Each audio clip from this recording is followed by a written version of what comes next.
ಈಗ B K Hariprasad ಅವರು ಹೇಳ್ತಾ ಇದಾರೆ ಮತ್ತೆ ಗೋದ್ರ ಅಂತ ಹತ್ಯಾಕಾಂಡ ನಡೀಬಹುದು, ಮರುಕಳಿಸಬಹುದು. ಹಾಗಾದ್ರೆ ರಾಮ ಮಂದಿರಕ್ಕೆ ಯಾರು ಹೊರಟಿದ್ದಾರೆ ಅವ್ರಿಗೆ ಹೆದರಿಸುವಂತ ಕಾರ್ಯನೋ ಅಥವಾ ನಿಜವಾಗ್ಲೂ ಕೂಡ ನಡೀತಂತ ಅವ್ರಿಗೆ ಏನೋ ಇನ್ಫಾರ್ಮೇಶನ್ ಇದೆ?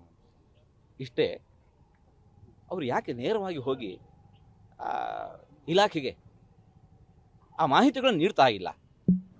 ಯಾರನ್ನು ರಕ್ಷಣೆ ಮಾಡ್ತಾ ಇದ್ದಾರೆ?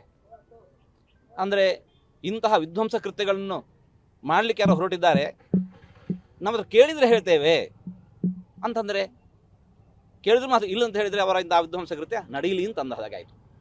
ಹಾಗಾದರೆ ಯಾರು ರಕ್ಷಣೆ ಮಾಡ್ತಾ ಇದ್ದಾರೆ? ಪ್ರಜೆಗಳ ರಕ್ಷಣೆ ಮಾಡ್ತಾ ಇದ್ದಾರೋ ಅಥವಾ ವಿಧ್ವಂಸ ಕೃತ್ಯವನ್ನು ನಡೆಸಲಿಕ್ಕೆ ಹೊರಟವರನ್ನು ರಕ್ಷಣೆ ಮಾಡ್ತಾ ಇದ್ದಾರೋ?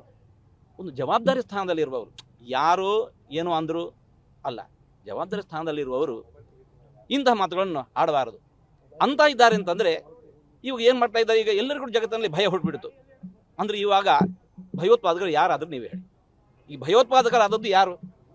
ಇವರಲ್ಲಿ ಅಂತಹ ಮಾಹಿತಿಗಳು ಇತ್ತು ಅಂತ ಹೇಳಿದರೆ ಜಗದ ಭಯವನ್ನು ನಿವಾರಣೆ ಮಾಡಲಿಕ್ಕೆ ಕೂಡಲೇ ಇಲಾಖೆಗೆ ಹೋಗಿ ಯಾರಾದರೂ ಸರಿ, ಅವರಿಗೆ ವಿರುದ್ಧ ಯಾರಾದರೂ ಸರಿ ಮಾಡಬೇಕಾದ ಕೆಲಸ. ಅದು ಇಲ್ಲದೆ ಇಂಥ ಮಾತುಗಳನ್ನು ಅಂತ ಇದ್ದಾರೆ ಅಂತಂದರೆ ಅವರು ಸ್ವತಃ ಅವರು ಭಯೋತ್ಪಾದಕರ, ಯಾರು ಮಾಡ್ತಾ ಇದ್ದಾರೋ ಅಂತವರು ಭಯೋತ್ಪಾದಕರಾಗ್ತಾರೆ. ರಾಮ ಭಕ್ತರನ್ನ ಹೆದರಿಸಲಿಕ್ಕೆ ಮಾಡ್ತಾ ಇದ್ದಾರೆ.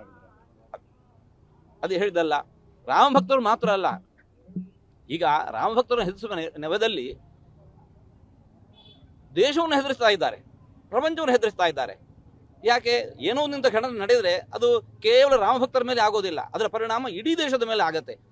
ಹಾಗಾದರೆ ಇವರು ಸ್ವತಃ ತಾವು ಭಯೋತ್ಪಾದಕರಾಗ್ತಾ ಇದ್ದಾರೆ. ಹಾಗೆ ಮಾಡಬಾರ್ದು ಯಾರು ಕೂಡ. ಇದ್ರ ಮಾಹಿತಿ ಇದ್ದರೆ ಕೂಡಲೇ ಹೋಗಿ ಅದರ ಪರಿಹಾರಕ್ಕೆ ಏನು ಮಾಡಬೇಕು ಆ ಕೆಲಸಗಳನ್ನು ಮಾಡಬೇಕು. ಈ ರಾಮ ಮಂದಿರ ನಿರ್ಮಾಣ ಹೊತ್ತಿಗೆ ಯಾಕಿಂತ ವಿಷಯಗಳನ್ನ ಚರ್ಚೆಗೆ ತರ್ತಾ ಇದಾರಂತೆ ಕಾಂಗ್ರೆಸ್ನವರು? ಇಂಥ ವಿಚಾರಗಳನ್ನ ಇದು ಅವರನ್ನೇ ನೇರವಾಗಿ ಕೇಳಬೇಕಾಗಿರುವಂತ.